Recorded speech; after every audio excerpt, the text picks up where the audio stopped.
Message है कि अहम ना करो गुणों पर, क्योंकि यही है इस दिवस की सीख। आपको पता चल गया ना कि दशहरा क्यों मनाया जाता है।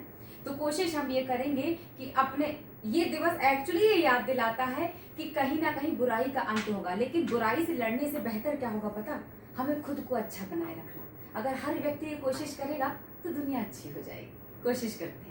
और अब मुलाकात करवाते हैं। मैंने आपको बोला था संगीत की धारा से जुड़ने वाले हैं हम थोड़ी देर बाद। तो अब हम जुड़ते हैं खूबसूरत भजनों से, क्योंकि हमारे साथ जो खूबसूरत सी हमारी गायिकाएं हैं जो इस वक्त हमारे साथ स्टूडियो में मौजूद है, उनका परिचय करवाते हैं। शंभवी और शिविका, जो कि दोनों बहनें हैं, मंच को भी साझा करती हैं और बहुत सारी बातें भी साझा कर लेती हैं। कथक की यात्रा से आपकी शुरुआत हुई थी और फिर संगीत से ये सफर आगे बढ़ गया और फिर बहुत सारी विधाएं हैं। मैंने सुना है आप संतूर भी बजा लेते, सितार भी बजा लेती हैं। तो हम बातचीत का सिलसिला शुरू करते हैं, लेकिन उसके पहले खूबसूरत सी चौपाई से क्यों ना माहौल बना दिया जाए।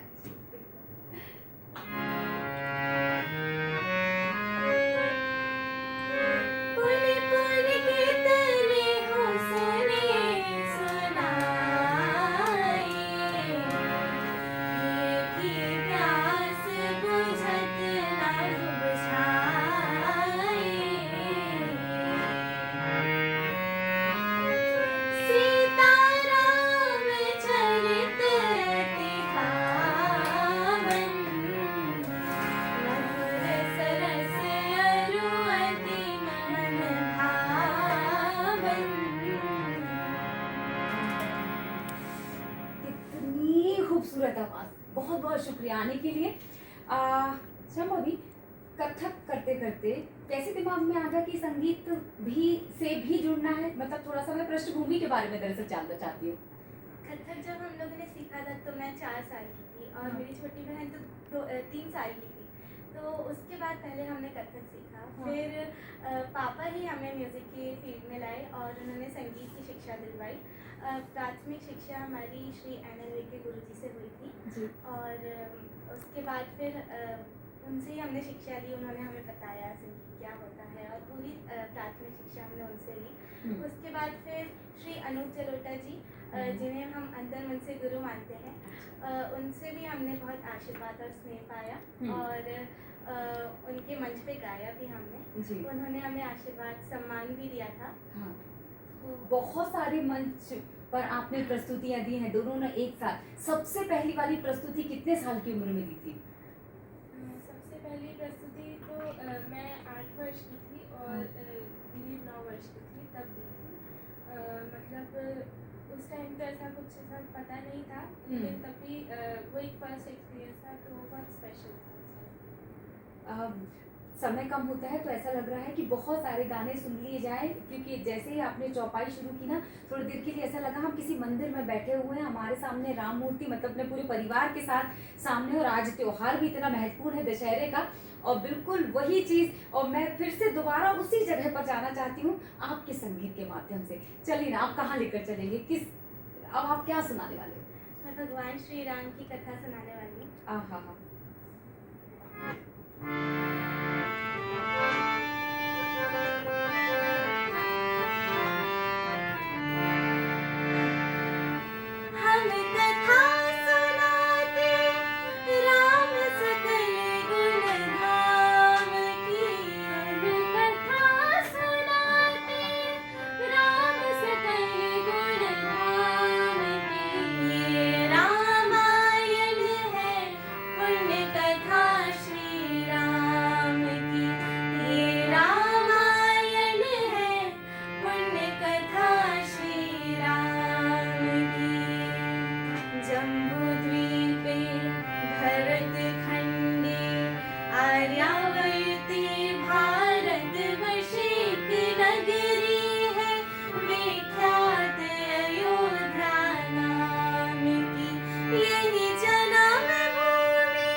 वाह वाह वाह, हुआ, हम राम कथा, क्योंकि आज जो पर्व है वो सीधे सीधे राम जी से जुड़ता हुआ है, तो हम भजन भी और सुनेंगे। लेकिन एक महत्वपूर्ण चीज़ जो हम सबको याद रखनी चाहिए, जिस तरह से संगीत हमारे जीवन को व्यवस्थित कर देता है, थोड़ी देर के लिए हमें दूर ले जाता है उन परेशानियों से, लेकिन संगीत सुनते हुए बहुत सारे लोग नियमों का उल्लंघन भी कर देते हैं। तो गाड़ी में संगीत नहीं सुनना है। और तमाम व्यवस्थाएं क्या हो सकती हैं, हेलमेट लगाना बेहद जरूरी है। अगर आप टू व्हीलर से चल रहे हैं, चार पहिया वाहन से अगर आप चल रहे हैं, तो सीट बेल्ट लगाना जरूरी है। क्यों जरूरी है, प्रशासन क्यों सख्त हुआ, जान लेते हैं। शालिनी जी प्लीज हमें कनेक्ट कर दीजिएगा एडीजी साहब से। जी जनार्दन जी हमारे साथ जुड़ेंगे, एडीजी ट्रैफिक, और अब हम उनसे जान लेते हैं कि प्रशासन क्यों सख्त हुआ, क्यों नहीं बिना नियमों के हम लोग अपने इस हेलमेट लगाने और सीट बेल्ट का पालन कर पाते हैं। बहुत बहुत स्वागत है सर आपका, बहुत सारी शुभकामनाएं सबसे पहले दशहरे की। जी सर बताइएगा क्यों जरूरी हो गए नियमों को सख्त करना, क्यों जरूरी हो गया, पहली चीज। और दूसरी चीज, आम व्यक्ति को ये क्यों नहीं समझ में आता कि आपकी सख्ती दरअसल हमारे जीवन को सुरक्षित करती है।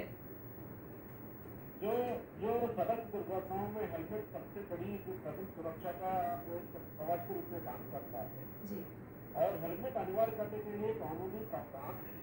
और पहले से ही लोगों को जो है कि हमारा जागरूकता अभियान के माध्यम से और हमारा जो सलानी कार्य के माध्यम से लोगों को अवगत करते रहते हैं, लेकिन लोग अक्सर उसको पालन नहीं करते हैं।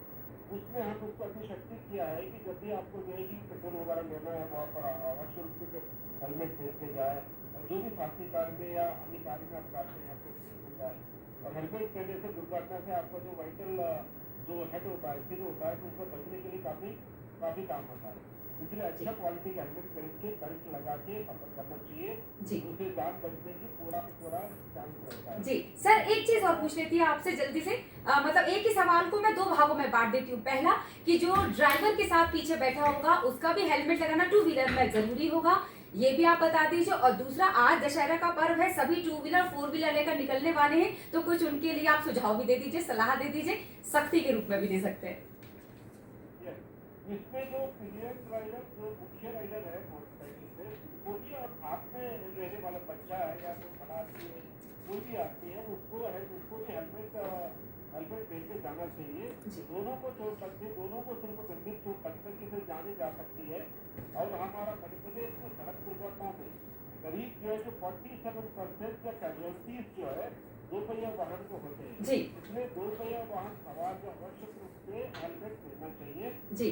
और इसी प्रकार का हमारा चार पहिया वाहन का जो जी है ड्राइवर और आगे बैठने वाला यात्री और पीछे बैठने वाला यात्री जी सीट बेल्ट आवश्यक रूप से पहनना चाहिए जी बिल्कुल। अक्सर जो ये देखा जाता है जी कि जो फोर व्हीलर में जो सीट बेल्ट लगा रहते पीछे और आगे जी उसको सीट कवर पहना तो उसको छुपा बिल्कुल सर हम वादा करते हैं आपसे, इस वक्त जो आपको सुन रहे थे हम दर्शकों की तरफ से भी वादा करते हैं, हमारा दूरदर्शन परिवार भी वादा करता है कि बिना हेलमेट के हम टू व्हीलर पे नहीं निकलेंगे और बिना सीट बेल्ट लगाए फोर व्हीलर पे। बहुत बहुत शुक्रिया सर जुड़ने के लिए, बहुत सारी शुभकामनाएं दशहरे की। जाने से पहले जल्दी से खूबसूरत सा गीत और हो जाए।